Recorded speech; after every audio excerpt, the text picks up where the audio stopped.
Has it ever occurred to you that the sound of your voice introduces you long before you introduce yourself? Whether you have a high-pitched voice, which may suggest to others that you are weak or non-authoritative, or a deep-sounding voice which says you are intimidating or aggressive. Maybe you have an accent that suggests to others you are not important or you are unintelligent.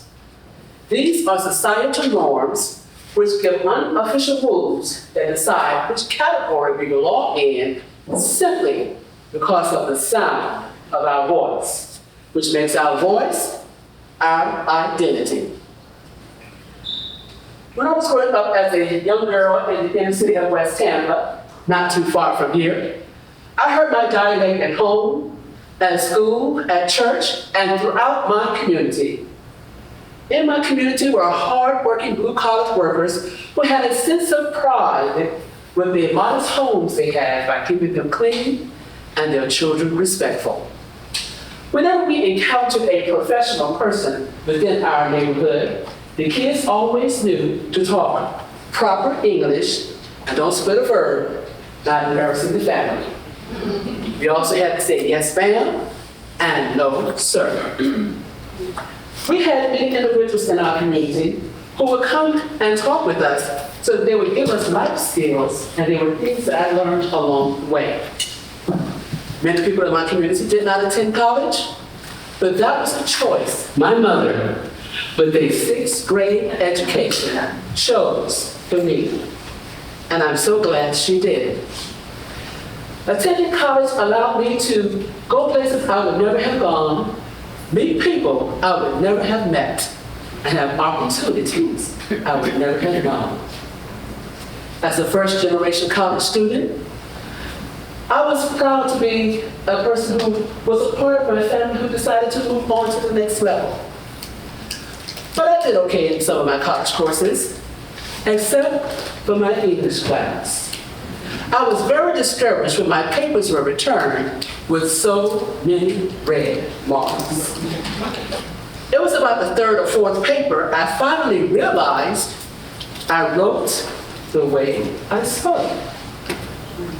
I thought to myself, the memory from all of my classes from elementary, middle, and high school, which taught us standard American English and not proper English, as we called it. I really looked at my papers and I said, I cannot fail this class, so I must do something. I especially remember my 9th grade English class, taught by Dr. Dorothy York. She taught us how to diagram sentences, 8 parts of speech, and how to conjugate the verb to be. I hated that class. I didn't think too much of Dr. York at the time either. But looking at my red marked papers, I knew that I had to make a change because I did not want to fail. From that moment to this, I had the greatest level of respect for Dr. York because she not only gave me the tools needed to pass that English class, but also for my communications journey. When I decided to go on to college, I became a speech communications major. That was quite much to my surprise because I would never look adults in the eye or try to speak with them at all because I did not want to figure out which verb went with which sentence because it was too complicated. But when I decided that I was going to move on within my degree, our professor decided it was a good idea if we would videotape one of our presentations. When I watched the video, I said, that looks like me, but it didn't sound like me. I had no idea that my high-pitched teenage girl voice had changed into the deep, resonant voice.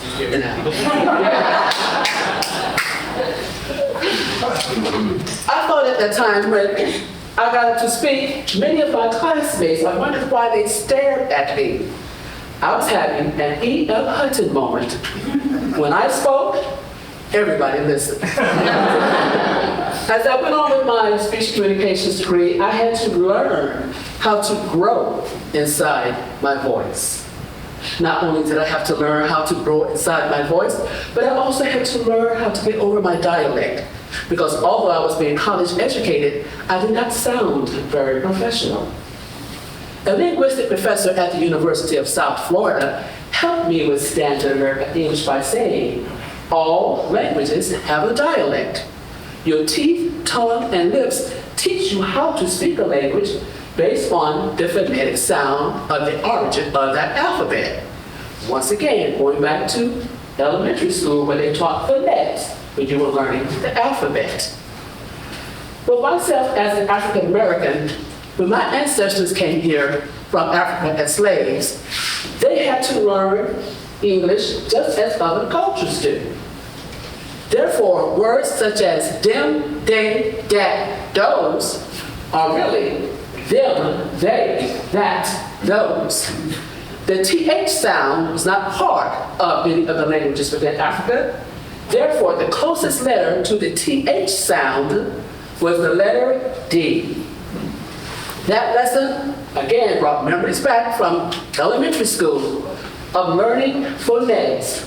And I began to have a greater respect for other individuals coming to America to speak the language because they were having as difficult a time understanding me as I was in understanding them. Now let's be clear. I still have my dialect. I use it so that I can connect with my culture and with my family members. I just know how to code switch, depending on what state I am in, such as this. Individuals who are from the southern part of the United States are not considered positively for their southern drawl.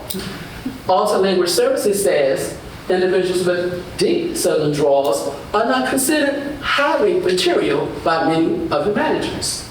Sometimes they are looked over for opportunities because that hiring manager does not consider them to be smart enough for the job they are applying for, even though their qualifications say that they are. Sofia Vergara, Hollywood actress from Martin Family, has a deep Colombian accent. She hired a voice coach to help her get over her accent. Also, languages call this accent reduction training. Well, the voice coach did not work. Sofia kept her accent. And she had the last laugh by being one of the highest paid actresses in Hollywood. Boxing heavyweight champion Mike Tyson has a high-pitched voice. I bet you won't say that to his face. Other men with high-pitched voices, they do not fare well within the business sector because they're not considered for many leadership roles, because they don't sound like the voice of authority. And sometimes they may not fare as well within the dating pool with women. Women such as myself with deep sounding voices are considered not approachable or intimidating. Some people like to prize a high or low-pitched sounding voice to a certain sexual orientation. And while it doesn't matter what sexual orientation a person might be, one should not be ascribed to that category simply because of the sound of their voice. Our voice, in and of itself, has its own identity, which is really our brand. And it can change depending on which environment we're in. If we're at home, at work, or even in social settings. At home, your voice may sound like the authoritarian saying, do your homework, clean your dishes, take out the trash.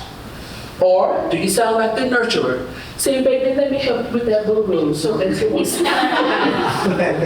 Or you might say, honey, how was your day? You may also sound like the voice of reason when you're trying to make sure that all of your family members get together and teach conflict resolution. Maybe when you're in the managerial spot, you might say, I would like to give all of my employees an opportunity to do well. So you become the compassionate manager, giving all the directives that are needed. Or are you the boss who acts like a dictator and say there will be consequences to pay if you don't get these tasks done before the end of the day? Well, women who may be the authority figure at home may not be the authority figure at work, based on what Megan Sumner of Stanford University calls gender listening. Do we value the voice of a woman less than that of a man who makes the same exact statement? I can attest to that happening to me as a former corporate manager, and I've witnessed it happening to other female colleagues as well. When you're out with your friends on the social scene, does your voice identity say you're the life of the party and everybody's waiting for you to show up? Or are you Debbie Downer complaining about everybody and everything? Our voice identity also has to encompass our body language, our tone of voice, and the words we use. Harlow and Deming says that our body language is 55% of our message. That means from head to toe, individuals are waiting to see if you respond in a confident manner, or do you look away as if you're not interested? Do you have the right handshake? Do you have good eye contact? And when you think in terms of that 55% of head to toe, that also includes your Afrocentric hairstyle or your religious attire. And managers must be mindful of that as not to have unconscious bias when those employees are talking to them, because you can have an issue with diversity, equity, and inclusion. Your tone of voice is 38% of your voice. Do you know how to talk to someone who's going through grief versus a person who is having a celebration for a party? Your words are only 7% of your message. Therefore, you must choose your words wisely, and they should match your body language as well as your tone. If I were to say, I am happy, my tone of voice did not say that I was happy. My tone did not say that I was happy. And my words only said that I was happy. You have to watch the words that you use so that you can deliver the right message. Another way to make sure that you use your words properly is to make sure that you don't use audible pauses or filler words, as we call them. When I was a former president of Toastmasters and an area governor. Words such as like, so, or the excessive use of and, or words, phrases like, oh, you know what I mean. What I suggested to my students for communication was that record your voice in a casual conversation for 3 to 5 minutes. Go in the privacy of your own home, listen to that recording, and make a tick mark for every message and word you use repeatedly. In that regard, you want to make sure that when you repeat that, you are not using all the same words over and over again. Now, audible pauses are fine, as long as you do not use them excessively. You know what I mean? So, when you speak, what does your voice identity say about you? Does it say that you are kind, compassionate, persistent, or positive? Do you use the tone of hostility when you should use the tone of humility? Are you considered a person who everybody is glad to see because they hear the sound of your voice? Or do they run and cower in a corner because they say, oh no, here they come again? Let me offer some correction with direction for those of us with voice identity issues. First, accept your voice, no matter how it sounds. Stand firmly and correctly and own your voice. You should also maybe hire a speech coach if you have issues with your dialect or with your accent, and use them as needed. When speaking, you want to have a point, make a point, and get to the point. You don't want to be like that 1970s song by James Brown that says, talking loud and saying nothing. And also, as a listener, you want to listen to the context of the message and not allow the 55% of what you see overshadow the message that you hear. You should also allow that person to formally introduce themselves before you let their voice do it for you. Standing here in this space at this time, is a full circle moment for me. This one-shot girl from the inner city of West Tampa is standing here confidently with you in the upscale environment of South Tampa.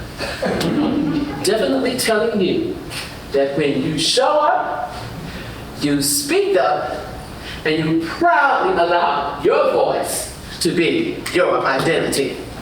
Thank you.